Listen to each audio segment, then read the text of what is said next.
में ज़्यादा हमें सैम्पल पेपर को फोकस करना है और चलते हैं सैम्पल पेपर की तरफ। ये आई मैं आपको सिलेबस बता चुका था, पहला जो क्लास था, दूसरे क्लास में हम सैम्पल पेपर सॉल्व कर रहे हैं।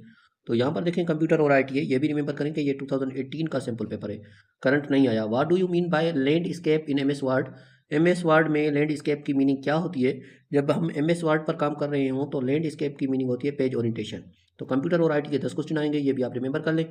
2 नंबर है to save a workbook using shortcut keys to press control S press करते हैं शॉर्टकट की को सेव करने के लिए। जो तीसरा पार्ट है वो पेडागोगी असेसमेंट और एजुकेशन का है और उसमें जो क्वेश्चन आएंगे वो 20 आएंगे। तो चलते हैं। 5th नंबर क्वेश्चन है educational evolution is a process by which a teacher can assess. जो टीचर है वो एजुकेशन प्रोसेस में किस चीज़ को असेस करेगा? टीचिंग को करेगा, परफॉर्मेंस ऑफ अ टीचर करेगा और performance of teacher and student performance. जो टीचर किसी भी इवोल्यूशन में असेस करता है वो स्टूडेंट को परफॉर्मेंस को असेस करता है। तो ऑप्शन डी करेक्ट होगा।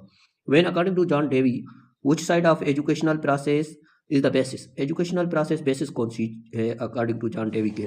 इकोनॉमिकल और सोशोलॉजिकल, फिलोसॉफिकल और साइकोलॉजिकल। तो ऑप्शन डी करेक्ट हो जाएगा। साइकोलॉजिकल जो है जॉन डेवी के हिसाब से वो बेसिस है, जो है प्रोसेस है एजुकेशन का। उसके बाद 7 नंबर पर चलते हैं। In the set of courses and their content offered at school, college और यूनिवर्सिटी। तो एक सेट ऑफ कोर्सेज जो है या कंटेंट जो है ऑफर किया जाए किसी स्कूल, कॉलेज या यूनिवर्सिटी को, तो उसे क्या कहते हैं? देखिए, एक टेक्स्ट बुक होता है जो प्रिंट होते हैं पढ़ने के लिए और उसमें जो चीज़ें होती हैं वो हमारा कोर्स होता है, जैसे क्लास 9th, क्लास 10th। और उस क्लास 9th में यानी कि फॉर एग्जांपल इंग्लिश में कोई टॉपिक दिया जाए तो उसे सिलेबस कहते हैं। इस सारे प्रोसेस को करिकुलम कहते हैं। तो यानी कि इसका जो करेक्ट ऑप्शन होगा सी हो जाएगा, curriculum. The 3 domain of blooms taxonomy. यार ब्लूम्स टेक्सोनॉमी बहुत ही अहम टॉपिक है एजुकेशन का। तो इसके हिसाब से ब्लूम टेक्सोनॉमी का क्वेश्चन है कि 3 जो है डोमेन्स कौन से हैं बहुत से अहम? Cognitive, affective and psychomotor. Cognitive, pedagogy and psychomotor. तो यहाँ पर करेक्ट ऑप्शन है जो वो ए हो जाएगा, कॉग्निटिव, अफेक्टिव एंड साइकोमोटर जो है। This story is mainly about. यहाँ पर एक पैराग्राफ दिया गया है, वो मैंने आपको नहीं पढ़वाया, लेकिन यहाँ पर ये दिया गया है कि अर्थ का जो है ग्लोब का वो शेप कैसा है। आप देखेंगे कि एक जो है सेलर जा रहा है, एक शिप जा रही है, आप जैसे देखेंगे वो आहिस्ता आहिस्ता आपकी नज़रों से गायब हो जाएगी। तो इसकी क्या वजह है? और ये बता रहा है कि जो ग्लोब है वो एक ऑरेंज की तरह होता है। तो यहाँ पर ये स्टोरी दी गई है, वो मैंने स्टोरी आपके साथ शेयर नहीं की। तीसरा पोर्शन, चौथा पोर्शन जो था वो इंग्लिश का था, सब्जेक्ट रिलेटेड का था, उसमें इंग्लिश का पोर्शन है। तो यहाँ पर आप देखेंगे this story is mainly about the shape of earth. यहाँ पर शेप ऑफ अर्थ की बात कर रहा है कि अर्थ किस तरह से है, ठीक है। और दूसरा जो है the ship in this story, यहाँ पर शिप जो है वो क्या करती है, क्यों गायब हो जाती है? तो शिप जो है जैसे दूर होती जाती है तो वहां से आहिस्ता आहिस्ता हमारी नजरों से गायब हो जाती है। तो इसका करेक्ट ऑप्शन बी हो जाएगा, was going further and further away. और बहुत ज्यादा दूर हो जाती है इसलिए हमारी नजर से गायब हो जाती है। A globe is shaped like. Globe का जो है वो शेप किस तरह होता है?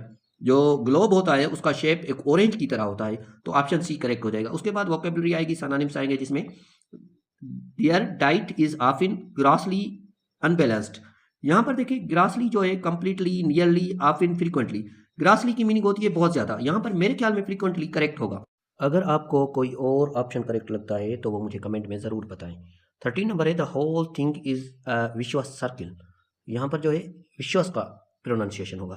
तो severe, very bad, dangerous, critical. तो ये डेंजरस इसका करेक्ट ऑप्शन हो जाएगा, यानी कि खतरनाक।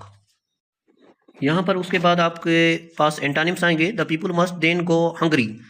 तो यहाँ पर जो है आईबीए जो एंटानिम्स या सिनोनिम्स देता है वो सेंटेंस के हिसाब से ही देता है। तो ए ऑप्शन है वेल कीप्ड, बी है वेल केयर्ड फॉर, सी है वेल लुक्ड आफ्टर और डी है वेल फिड, यानी ठीक तरह से खाया हुआ हो। तो ये अपोजिट हो जाएंगे एक दूसरे के। Particular country might be generous.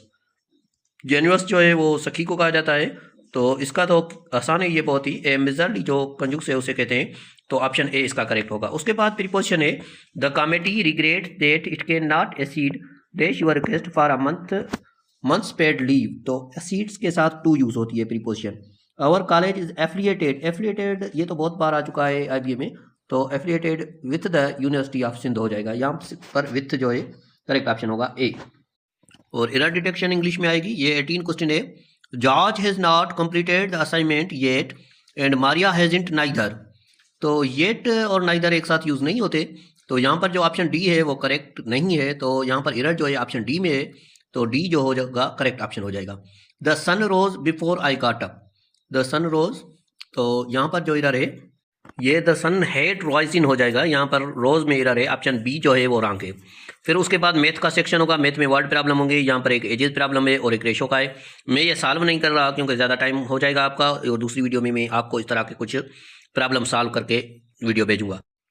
My brother is 3 year और इल्डर टू मी, मेरा भाई मुझसे 3 साल छोटा है। My father was 20 years of age, मेरे फादर की 28 ईयर्स एज है। When my sister was born, जब मेरी बहन पैदा हुई थी। While my mother was 26 years of age, जब मेरी अम्मी की 26 ईयर एज थी। व्हेन आई वाज बर्न, जब मैं पैदा हुआ था। If my sister was 4 years of age, when my brother was born, जब मेरी बहन की 4 साल की उम्र थी तो मेरा भाई पैदा हुआ था।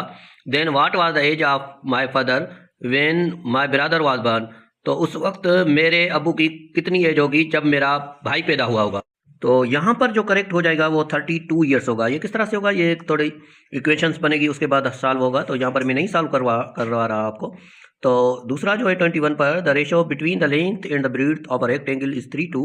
If a many cycling along the boundary the park at the speed of 20 kilometre per hours complete the rounds 8 minute, then what was the area of the park in square metre. तो यहाँ पर option जो correct हो जाएगा D हो जाएगा, 1,53,600 correct होगा। उसके बाद देखें जनरल साइंस का पोर्शन है, जनरल साइंस का सेक्शन है और बायोलॉजी, फिजिक्स, केमिस्ट्री इसमें आएंगे। तो 22 नंबर पर क्वेश्चन है, what does angstrom mayor, quantity of liquid, length of light waves, length of cables, speed of ships. तो इसमें जो करेक्ट ऑप्शन हो जाएगा ऑप्शन बी हो जाएगा, length of light waves. Light year is related to energy, speed, distance, intensity. Light year जो है वो डिस्टेंस के लिए यूज होता है, तो ऑप्शन सी इसका करेक्ट हो जाएगा 23 का। 24 है हमारे पास, wind energy is the dash energy. तो विंड एनर्जी जो है पोटेंशियल, ट्रांसफर, काइनेटिक, मैकेनिक, तो काइनेटिक एनर्जी है। Which of the following pair is incorrect, ringtone, x ray, तो उसने इन्वेंट किया था। न्यूटन लॉ ऑफ ग्रेविटी, ये दुरुस्त है। फेरेडी डिफ्यूजन ऑफ गैसेस, तो ये यहाँ पर रॉन्ग है, ऑप्शन सी करेक्ट हो जाएगा। 26 पर चलते हैं, who discovered circulation of blood in human body. तो ये 9th की बायोलॉजी में लिखा हुआ है, विलियम हार्वे। सारे क्वेश्चन ये 9th और मैट्रिक से लिए गए हैं, तो आपको सबसे ज़्यादा फोकस 9th और मैट्रिक पर करना होगा। The unit of energy in MKS system is, MKS का होता है मीटर, किलोमीटर, सेकंड, तो वोल्ट और ओहम, जूल जो है एनर्जी का यूनिट है, वो यूनिट ऑफ एनर्जी से रिलेटेड है MKS सिस्टम से, तो इसका ऑप्शन करेक्ट हो जाएगा डी। 28 नंबर जो है वो हो जाएगा, the intensity of an earthquake is मेयर्ड with, जो इंटेंसिटी हुई है अर्थक्वेक की वो किससे मेयर की जाती है, बैरोमीटर, हाइड्रोमीटर, पॉलीग्राफ, सेस्मोग्राफ। तो सेस्मोग्राफ जो है एक इक्विपमेंट है जिससे अर्थक्वेक की मेयरमेंट की जाती है कि कितनी शिद्दत का जो था अर्थक्वेक आया है। तो 29 है, which of the following has negative temperature coefficient of resistance. इसमें से कौन सा है जो negative temperature of coefficient of resistance होता है, कॉपर, आयरन, सिलिकॉन। तो सिलिकॉन यहाँ पर जो है करेक्ट ऑप्शन हो जाएगा, option C. For an ideal gas force of attractive between molecule is, तो इसका करेक्ट ऑप्शन डी हो जाएगा, 0 जो है करेक्ट होगा। चलते हैं नेक्स्ट पर। देखिए इसी का सेक्शन है, मैं फिर से आपको क्लियर कर देता हूँ। जो हमारे पास सेक्शन थे, पहला कंप्यूटर का था पार्ट, उसमें 10 क्वेश्चन थे। फिर उसके बाद जनरल नॉलेज का था जिसमें 10 क्वेश्चन थे।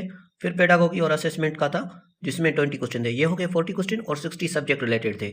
सब्जेक्ट रिलेटेड में 4 सब्जेक्ट है। पहला सब्जेक्ट इंग्लिश का है जिसमें के 15 क्वेश्चन आएंगे या 20 आएंगे। उसके बाद जो है इंग्लिश के बाद दूसरा मैथ का है, तीसरा जनरल साइंस का है और चौथा इसी का है, यानी कि 15 सबके आ सकते हैं, या इसी के 10 आए और मैथ के 10 आए और इंग्लिश के 20 आए, तो इस तरह से भी हो सकता है। तो 31 हमारे पास जो है, in the present era intelligence is considered the most important for educational success. Emotional intelligence जो है वो बहुत ज़्यादा इंपॉर्टेंट है सक्सेस के लिए।